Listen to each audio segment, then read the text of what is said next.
Report breaking. ശബരിമലയിലെ അന്നദാന നടത്തിപ്പിലും ക്രമക്കേട്. 2019-2020 കാലഘട്ടങ്ങളിലുണ്ടായ തട്ടിപ്പിന്റെ വിവരങ്ങൾ റിപ്പോർട്ടിന് ലഭിച്ചു.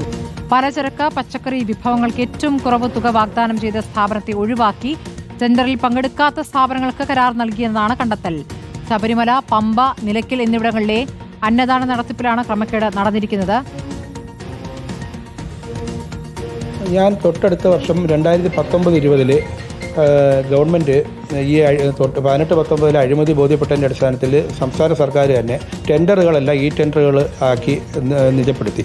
അതിൻ്റെ അടിസ്ഥാനത്തിൽ പലചരക്ക് പച്ചക്കറിക്ക് നിലയ്ക്കൽ, പമ്പ, ശബരിമലയിൽ മെസ്സ് അന്നദാനത്തിലേക്ക് 6 ഇടത്തേക്ക് ഞാൻ ടെൻഡർ കോട്ട് ചെയ്തു. ഈ 10 കമ്പനിയിൽ പിന്നെ എൻ്റെ സ്ഥാപനത്തിനാണ് ഈ 6 ഇടത്തും കിട്ടിയത് ലോവസ്റ്റ് കൊട്ടേഷൻ. എൻ്റെ സ്ഥാപനത്തിന് തരികയോ അതിൽ പങ്കെടുത്ത ബാക്കി 9 പേർക്ക് കൊടുക്കുകയോ ചെയ്തിട്ടില്ല. അപ്പോൾ അന്നത്തെ എക്സിക്യൂട്ടീവ് ഓഫീസറായ രാജേന്ദ്ര പ്രസാദിനോട് എന്തുകൊണ്ടാണ് നിങ്ങളിത് തരാത്തതെന്ന് ചോദിച്ചു.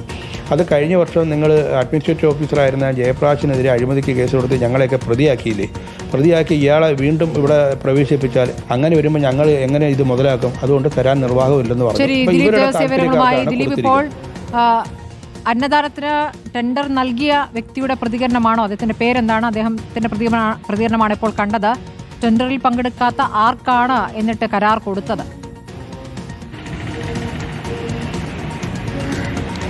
സ്മൃതി, 2019-20 കാലഘട്ടങ്ങളിലാണ് ഇത്തരത്തിലുള്ള ഒരു പരാതിയുമായി കൊല്ലം സ്വദേശി എത്തുകയും ചെയ്തത്. നേരത്തെ തന്നെ ഇദ്ദേഹം ഈ ടെൻഡർ നൽകുകയും ഇതിൽ നിന്ന് കുറച്ച് പണം നൽകാമെന്നത് 20 ലക്ഷം രൂപ നൽകാനുണ്ടായിരുന്നത് 8 ലക്ഷം രൂപ മാത്രമാണ് നൽകുകയും ചെയ്തത്.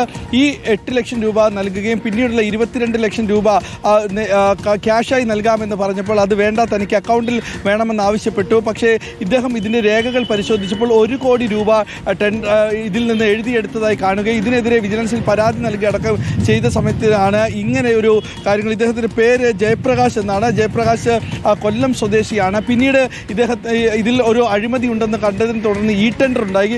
ഈ ടെൻഡറിലടക്കം ഏറ്റവും ചെറിയ തുക കോട്ട് ചെയ്ത് ജയപ്രകാശ് ആയിരുന്നു. പക്ഷേ ജയപ്രകാശിന് നൽകിയിട്ടില്ല. മറ്റൊരു കമ്പനിക്ക് നൽകാതെ ഈ ടെൻഡറിൽ പങ്കെടുക്കാത്ത ഒരു കമ്പനിക്ക് നൽകി എന്ന് ചൂണ്ടിക്കാണിക്കുകയും ചെയ്തു. ഇതിൻ്റെ അടിസ്ഥാനത്തിലാണ് ഈ ദേവസ്വം ബോർഡുമായി സംസാരിച്ചപ്പോൾ നേരത്തെ നിങ്ങൾ പരാതി നൽകിയിരുന്നു, ആ പരാതി ഉള്ളത് കൊണ്ടാണ് നിങ്ങൾക്ക് ടെൻഡർ നൽകാത്തതെന്നുള്ള കാര്യങ്ങൾ ചൂണ്ടിക്കാണിച്ച് കൊണ്ടാണ് ഇദ്ദേഹത്തിന് ടെൻഡർ നൽകാതിരുന്നത്.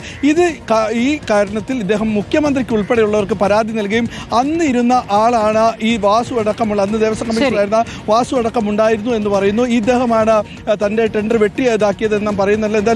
ശബരിമലയുമായി ബന്ധപ്പെട്ട കൂടുതൽ ക്രമക്കേടുകളുടെ വിവരങ്ങൾ ഇങ്ങനെ പുറത്തേക്ക് വന്നുകൊണ്ടിരിക്കുകയാണ്.